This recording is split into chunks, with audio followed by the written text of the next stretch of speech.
Ako si Tano, sa gitna ng daan. Alikabok ang kasama, araw ang saksi ng laban. Lumang bota, kupas na sombrero. Tahimik ang mundo, pero buo ang kwento.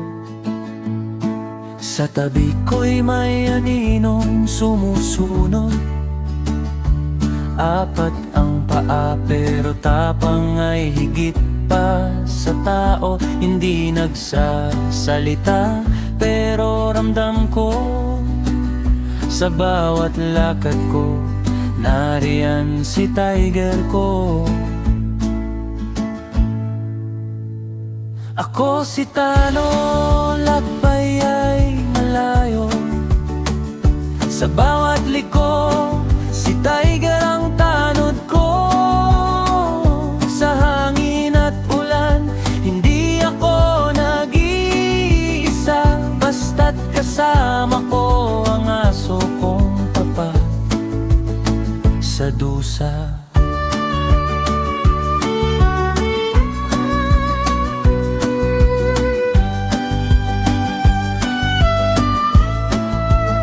May gabing malamig, may umagang sunog. Kape sa lata, apoy na unti-unting naupos.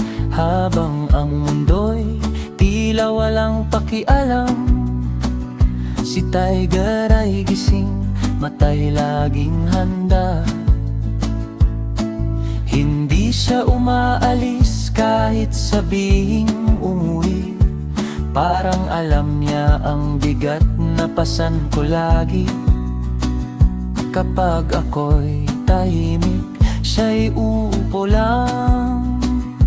Isang tingin niya, sapat ng lakas ng loob ang bigay. Ako si Tano, anak ng kalsada. Hindi mayaman pero buo ang panata.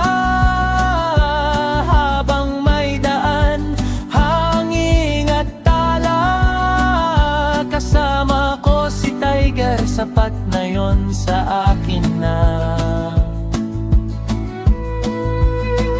Kung dumating ang araw na ako'y mapagod, kung ang lakad ko'y bumagal sa pagod, alam kong sa huling hakbang ng daan, si tiger ang mauunang tumingin sa akin.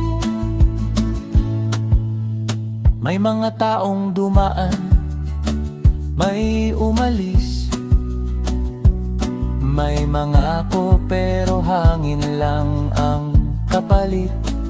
Pero ang aso kong di marunong mang-iwan, mas totoo pa sa salitang pinangakuan. Sa bawat tawid, ilog man o dilim, siya ang una kong sigaw, tiger halika sa akin.